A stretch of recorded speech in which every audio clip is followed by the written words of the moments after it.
حضرت عمر رضی اللہ عنہ فرماتے ہیں، ایک دن ہم لوگ اللہ کے رسول صلی اللہ علیہ وسلم کے پاس بیٹھے ہوئے تھے کہ ایک اجنبی آدمی ہمارے پاس آیا۔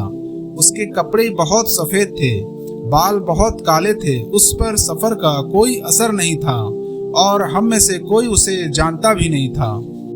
وہ سیدھا رسول اللہ صلی اللہ علیہ وسلم کے پاس آیا اور آپ صلی اللہ علیہ وسلم کے سامنے بیٹھ گیا۔ اس نے اپنے گھٹنے آپ کے گھٹنے سے ملا دیے اور اپنے ہاتھ آپ کی جانگھوں پر رکھ دیے اور کہا، اسلام کے بارے میں بتائیے، اے محمد مجھے اسلام کے بارے میں بتائیے۔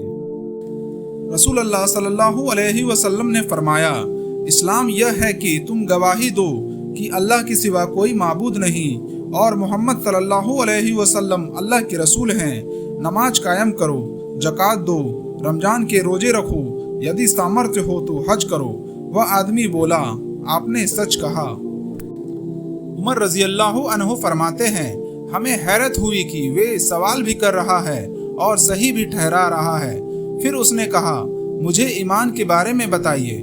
اللہ کے رسول نے فرمایا، ایمان یہ ہے کہ تم ایمان لاؤ اللہ پر، اس کے فرشتوں پر، اس کی کتابوں پر، اس کے رسولوں پر اور آخرت کے دن پر اور تقدیر کے اچھے اور برے دونوں پر۔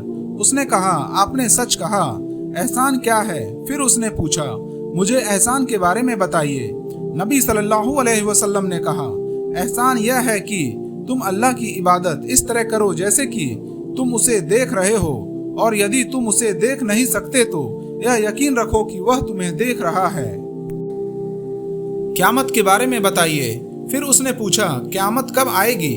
رسول اللہ صلی اللہ علیہ وسلم نے جواب دیا، پوچھنے والا اس بارے میں پوچھے جانے والے سے زیادہ نہیں جانتا۔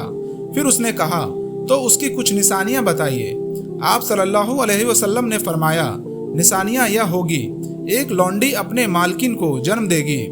تم دیکھو گے کہ ننگے پاؤں، ننگے بدن غریب بکری چرانے والا اونچے اونچے عمارتیں بنانے میں ایک دوسرے کا مقابلہ کریں گے۔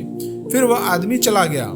کچھ دیر بعد رسول اللہ صلی اللہ علیہ وسلم حضرت عمر سے پوچھا، عمر کیا تمہیں معلوم ہے وہ پوچھنے والا کون تھا؟